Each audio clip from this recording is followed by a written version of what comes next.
On December 7, 2016, I arrived at Ronald Reagan National Airport in Washington, D.C. for a special reason. It was for an event I have been looking forward to for the entire year. Back in 2010, I had commissioned composer Dr. Christopher Maloy to write a piece for Ocarina and Orchestra. Now, on December 9, 2016, this piece will be performed publicly for the very first time by the Washington Chamber Orchestra. Dr. Jenna Daum will be the Ocarina soloist under Maestro Jun Kim. These were dear friends of mine as well as colleagues for whom I held the highest respect. To say that I was excited would be an understatement. After the first rehearsal, I asked Dr. Maloy to tell us more about this piece. Well, so I was commissioned to write this piece on a theme of multiculturalism, and I was thinking about, what does that mean and how can I capture that musically? And I didn't think there was anything in particular that I could do that would capture that in melody or in harmony. I thought the only way to really do that is to bring out the different music of different culture, of different heritage, of different time periods, and blend that together. And so I started doing some research into what different kinds of cultures played ancient wind instruments, played ocarinas or things like them.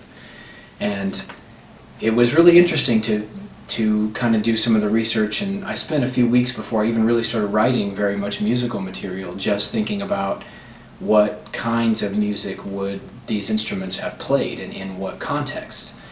And so what I discovered was that they were present in ancient Asia and in ancient Middle America, and then also in Italy, where the more modern version that we've come to know sort of came to be.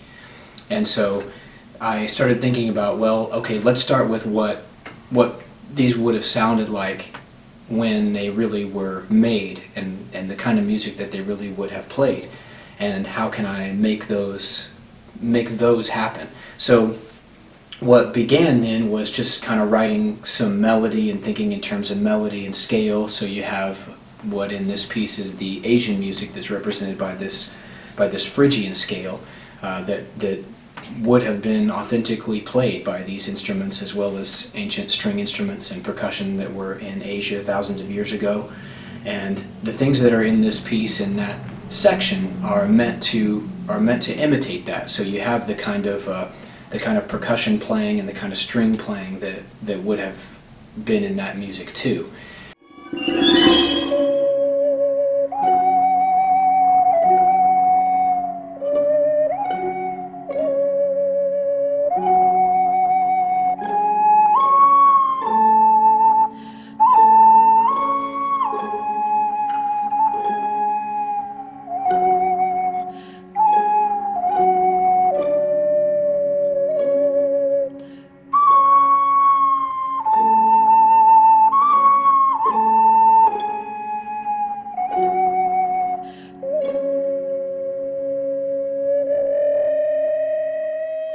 And then for the Mesoamerican music, for the things that may have been Aztec and Mayan music, we don't know a lot about that music, but we do think that it was probably pentatonic, and we know that a lot of that music was heavy in drumming, and it was heavy in animal sounds and just the sounds of wilderness and the sounds that they lived with every day. So that's in here too. You'll hear shouting, there's stomping, there's a kind of aggressive and rough way of playing in a lot of the instruments. There's kind of fluttery trills in the flutes. There's kind of these shrieking sounds in the high winds, and it's very percussive.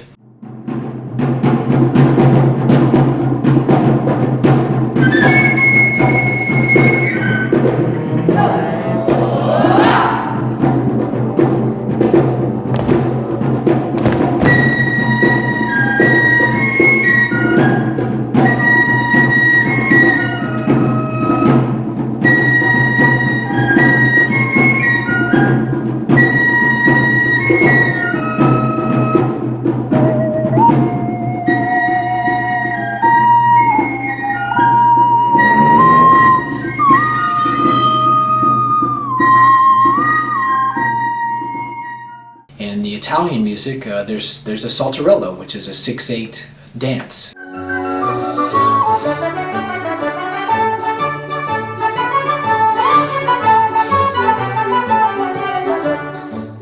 I also had a chance to talk to Dr. Daum about the challenges of playing a folk instrument with an orchestra.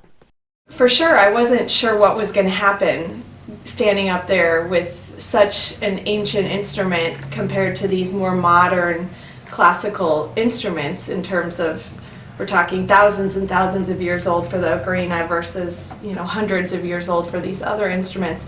I think the first challenge is you can't tune the ocarina. It is what it is. So, the temperature affects it.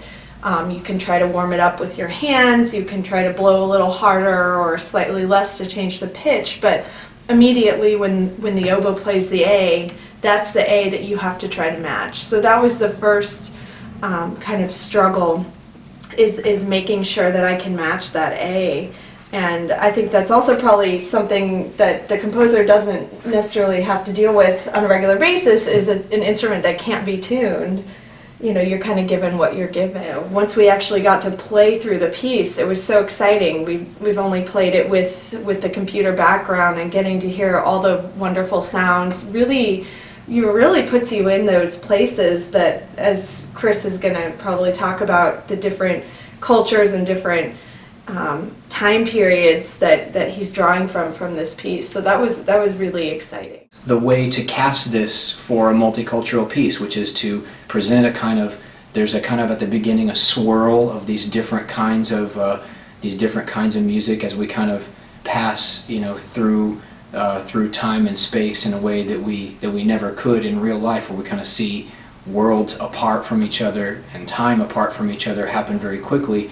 And then each one of these presentations of music in these different cultures gets their own moment. They get their own time to shine, and then they get their time to clash with each other before finally they kind of resolve to where all these themes happen in the same key, and all of them happen in a way that's very triumphant at the end. And I thought that was a good way to capture what we see in history and what we hope is going to be the future, which is that we see a lot of times that cultures clash before they mesh and resolve. And so I felt like that hopefully what we are seeing and are going to see in the world is a whole lot of cultures that get together and figure out how to coexist in a way that's not only pleasant but also a bit of a triumph over whatever violence and a clash there is in the past. So I kind of sought to capture that in this piece, where these three different kinds of music, they come together in a way that's not harmonious before they emerge as being together in a way that is harmonious.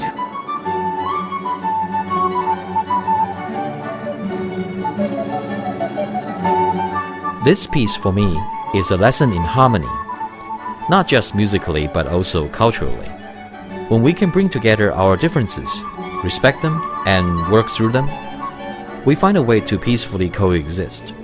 Given enough time, we can incorporate other cultures and perspectives into our own, enriching our human family as a whole. Bigotry and divisive political speech worry me, but I remain optimistic that we will rise above it. This is because we have more in common than we realize. Our shared values outweigh religious and cultural differences. Just as the composer is able to listen, honor, and then entwine various cultural voices, we too can focus on our common ground. Take it from me, I have lived in many different countries, and I'm no stranger to cultural clashes. But luckily, I have also experienced what it is like to come together for a common cause. And that is something worth passing on. Because it is not just the legacy of the ocarina that is worth preserving. So is our common human lineage.